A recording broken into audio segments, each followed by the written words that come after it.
Alright, well, trudging through the rain.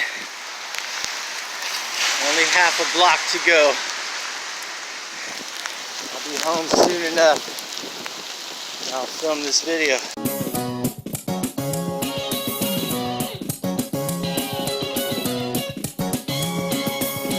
This is indeed a disturbing universe.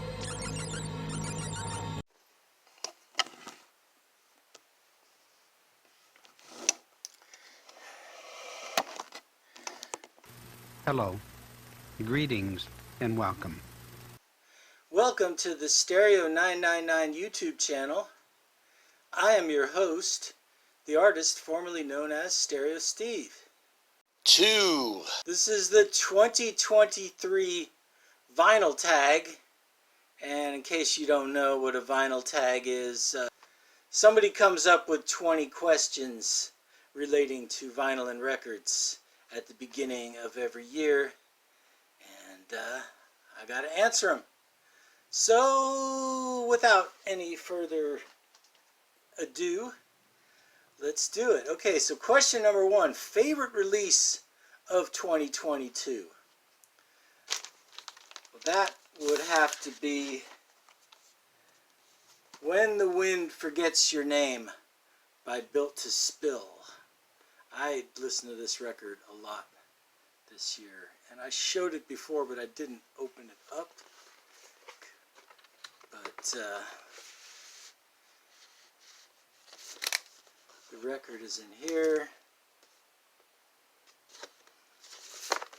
and then there's a bunch of posters and other swag in here. But yeah, this is a solid record. A lot of good songs here. Built to Spill. Question number two is last band that I saw live, and honestly I don't think I went to any concerts in 2022. I think the last concert I remember going to was in October of 2021, and that was the Tribute to Rush concert by Primus. This is the CD reissue of their first album, Suck on This, recorded live at Berkeley Square Club, and what was that, 1989, and it's very smart and economical of them to just play a show and make it a live album instead of dealing with the studio. So yeah, Primus, and I guess because it was a tribute to Rush, they had a Canadian band open for them, which was Black Mountain. This is their album Destroyer, which came out like I think 2 or 3 years ago, but I bought it this year. First album is best album. That's question number 3. First album is best album. And there's a few, but finally I decided REM's debut, Murmur. And there was a 7-inch single and there was a 5-song EP, but this was their first full-on album from 1983, Murmur. And it's a masterpiece. It's a masterpiece of abstract lyrics and jangly, catchy music, like Wire Meets the Birds. And they made some other good records, but nothing really like this. I remember the summer it came out. I listened to it like every day. So that's my first album is best album. Okay, the next one is a hat trick. The next one is an album that you have on vinyl, on CD, and on cassette tape. And that drove me nuts. I mean, first of all, my cassettes, what I have left of my cassettes are very disorganized. So there's, I'm not going to dig through the garage for cassettes. But turns out I had Mingus Ahum on vinyl, and on cassette, but no CD. And then, you know, a lot of Frank Zappa. I have both because Frank went back and remixed all of his stuff when he put them out on CD. So the CDs and the original vinyl are always a totally different mix. So a lot of them I got both so I could compare and contrast. Other times I would get, if it's a double album, you know, I'd get, if it was all, the whole album on one disc, I would get the CD so I could hear the whole thing in one sitting without having to get up and flip it. But what did I have? And so here's my actual entry for this question.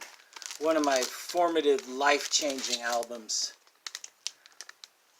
It's glaring. It's glaring. Funkadelic Maggot Brain. Okay, and this is vinyl. This is a vinyl copy I found back in the 80s. It's VG. And I also have a CD. It's got some bonus tracks. You may or may not know the title track, Maggot Brain. All you hear is guitar and a little bit of drums. But there's actually a full band playing that was pulled down in the mix. And that's one of the bonus tracks, is like the full band version of the title track. And you can hear how the mixing was, what genius the mixing was. But then I also have Maggot Brain on an 8-track. No cassette, but that's the closest that I come to answering that question. Album title that begins and ends with the same letter. And the first thing that came to mind was Aoxomoxoa by the Grateful Dead, which is actually a palindrome that the word Aoxomoxoa spells the same forwards and backwards. And they remixed this album. So the original psychedelic trippier mix of this album you don't always find. But here's the tip. If it's got this W7 label, it's the original trippier mix of this album. So yeah.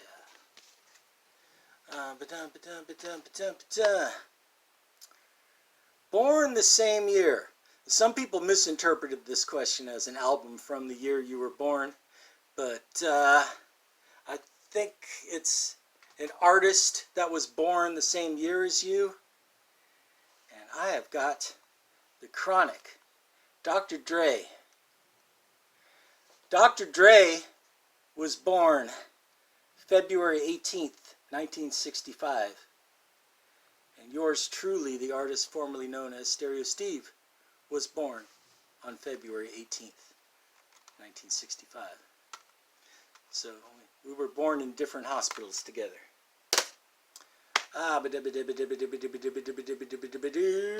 Most listened to album. And it's psych rock. It's probably the most basic psych rock album there is. But this just really hit the spot for me this year, and I kept coming back to it. And that is In the Garden of Eden by I, Ron Butterfly. It's got 5 pretty good songs on one side, and then it's got the full 17-minute long In-A-Gadda-Da-Vida on the other side. And it's killer. This is, if you're getting into psych music, this is your starter kit. And it sold millions of copies, so you shouldn't have too much trouble finding it. Most listened to artist. Again, it turned out to be kind of basic for a couple of reasons. My most listened to artist was these guys, the Beatles.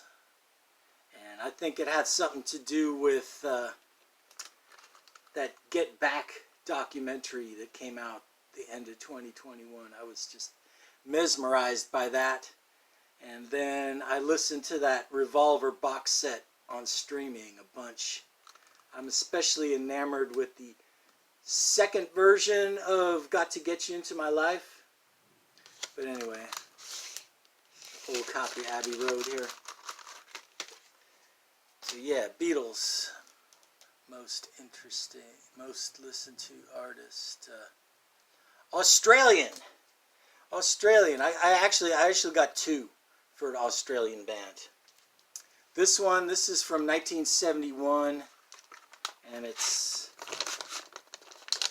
one of those A Karma reissues. The album is called Wide Open, and the band is called Kavis Jute. But this is some good, like, hard rock, psych rock. Really, really nice warm guitar tone. Good jams. And my favorite song is a song called 23. So I figured that'd bring us into this year. And the special thing about this band was their bass player, a guy named Bob Daisley. He went on to play with Ozzy Osbourne.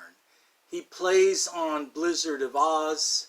He is out of the band by the time of Diary of the Madman, but he co-wrote, I think, all or most of the songs on that. So yeah, Kavis Jute. Okay, the other Australian band that I want to show you, this is Super Wild Horses. This is a two-person band. It's two girls from Melbourne. They made this record around 2009, 2010. And I met them when I was a DJ on KUSF. They came on my show. And they gifted me this cool boxing kangaroo pen. So I thought I'd give them a shout. Super Wild Horses. If you like that punky garage rock sound of the 2000s, seek them out. Alright, let's see. What's next? Surprising purchase. Okay, so I talked about this before. My surprising purchase was this band called Pungent. They're a four-piece jazzy instrumental band. I forgot where they're actually from, but they recorded this in 2020. I found it in a bargain bin. I just grabbed it because it looked cool, and I just really enjoyed this record and listened to it a lot. And like I said, they don't have a lot of listeners on Spotify, but do check them out on Spotify, on Bandcamp. Pungent. That's my surprise record of the year. Okay.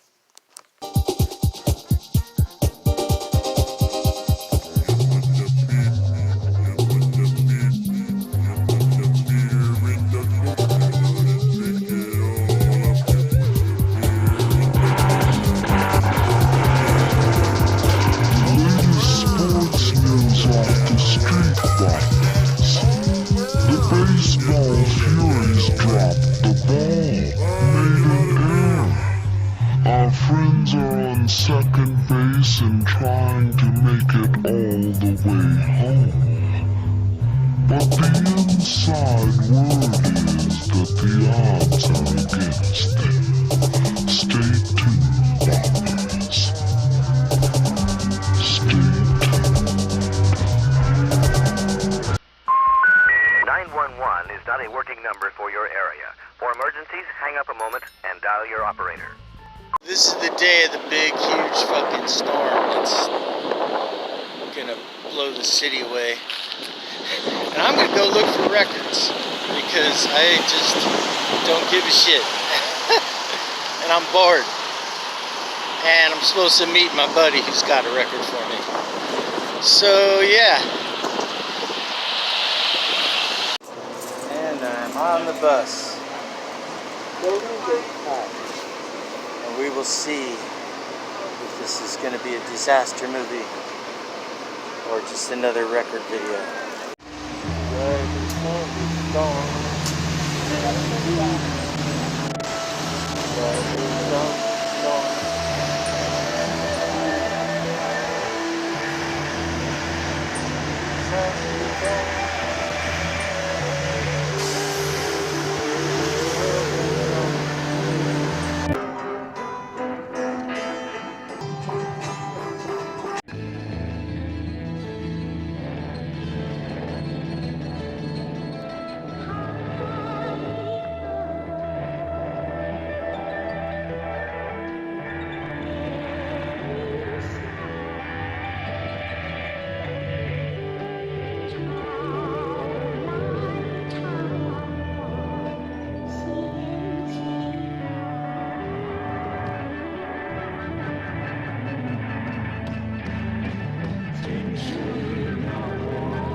A little drizzly on the ground, but we are rolling up on the microscopic blob. Like they're closing up the store. Oh yeah, that's just fine. Come on, boys. Just one more time. We're back for the rest of the questions for Vinyl Tag 2023. Question number 11 is a band you have a complete collection of. And you know, that's tricky because I got a big stack of Frank Zappa, but I know it's not all of them. Got a big stack of Miles Davis, I know that's not all of them. You know, Led Zeppelin maybe, but I thought maybe something a little more off the beaten track that I do have every record by. And that would be a band called Bebop Deluxe. Bebop Deluxe was the band Bill Nelson was in the 70s. You know, in the 80s, Bill Nelson got a little more new wave, but this was his art rock band. Like art rock along the lines of Roxy Music and Bowie, but with lots of ripping guitar solos and kind of sci-fi lyrics. But I love this band, and I'm pretty sure I have every Bebop Deluxe record. So we'll just flip through and see. Best of and the rest of. It's a double. First album is the hits, and then the second record is B-sides and singles. This is a collection of all the singles. So yeah, I think that pretty much covers everything. Okay, question number 12 was, what is a 3-album run? This is like a band that did 3 classic albums in a row. That could be a trilogy. And I thought about the Gong, Radio Gnome, Invisible trilogy, but then I promised that I would do another video all about Gong, so I'm going to leave that for the future. Metallica's first 3 albums, that's a no-brainer. And then I saw somebody else already did that, so I'm like thinking back to my roots, to one of my all-time favorite bands, and I'm thinking, okay, this is a classic run of 3 albums, but you know, Metallica was their style like refined to perfection, from Kill 'Em All to Ride the Lightning to Master Puppets. But the one I picked, this band, over their first 3 albums, their sound mutated into something completely different, and they just had this crazy evolution, and that band is Wire. Okay, so this is a OG US, OG US copy of Wire's Pink Flag with the warning about the F-bombs on a couple songs. There were little hints of the experimentalism to come, but it was mostly short, tight punk songs on this first Wire album. Then their second album, Chairs Missing, they stretched out a little bit. The songs were a little more experimental, maybe a little more poppy and catchy. There was more keyboards, there was more atmosphere. It still pretty much had the tightness of Pink Flag, but you could see something trippy was brewing. And their third album, 154, named because they played 154 gigs. This is a UK because it doesn't have the title here like the American copies did. And I think it's a little later pressing because it has a barcode. But this is a masterpiece of experimental post-punk art rock trippiness. And yeah, just the evolution over only 3 albums in a couple years from Pink Flag to this was just unprecedented. So that's the run of 3 albums for my question. 80s soundtrack. I'm like, oh, what am I going to do? I don't have Footloose or Breakfast Club, though I did show that Simple Minds record. But I did have a few interesting 80s soundtracks, and I narrowed it down to 2. One rock and one non-rock. So for the rock 80s movie soundtrack, Repo Man. Somebody in a coffee shop like gave me a bunch of shit because I was talking and said that Repo Man was one of my favorite movies, and he was like, "Oh, that's so lowbrow. Your Godfather should be your favorite movie." But you know, Godfather had one joke: take the cannolis. Repo Man is hilarious from start to finish and brilliant from start to finish. Great collection of punk. Great movie. Okay, and this is another soundtrack that turns up a lot in the wild. And I don't know if people remember this movie, but this was a really good movie from 1982 called Diva. It was a French movie about a young kid who's obsessed with this opera singer, but then he gets tangled up in some crime and mayhem by accident, and insanity ensues. But yeah, this is one of the best movies of the 80s that you've never seen, and it's also a beautiful soundtrack. So yeah, those are my 80s movie soundtracks. Oh no, you can't leave yet. You gotta have a nice cup of tea with me. Save $50 on this portable RCA 18-inch color TV now for $249. For super buy-up prices on TVs, it's quite fun. Question number 14 is somebody who we lost in 2022. Somebody who's no longer with us. And just recently I heard we lost Manuel Gottsching, the great krautrock guitarist from Asherah Temple and the Cosmic Jokers, among others. This is his Inventions for Electric Guitar album. And another album he did that was really interesting, that was kind of proto-electronic music, was E2, E4. Find it on CD if you can, if you really want to experience this, because it is one song that goes on for an hour. So if you want to hear the entire hour-long song uninterrupted, find Manuel Gottsching's E2, E4 on CD. Okay, next is a disappointing purchase. Most of my real duds I would just trade back, so that's kind of moot.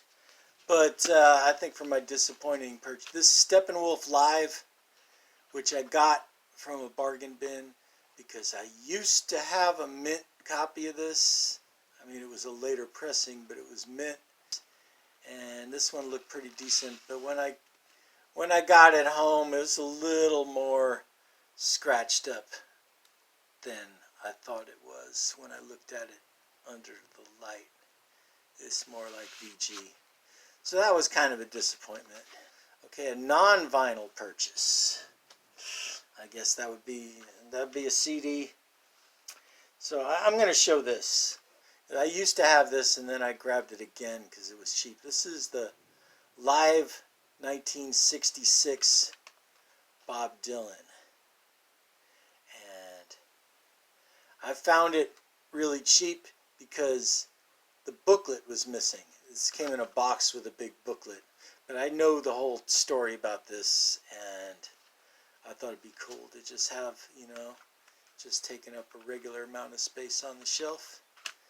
And it's 2 discs, and in case you don't know the story about the 1966 Bob Dylan concert, it was in Manchester, and there were a lot of fans of his earlier acoustic stuff that thought that he was selling out and blowing it by playing loud electric rock music at this point in his career.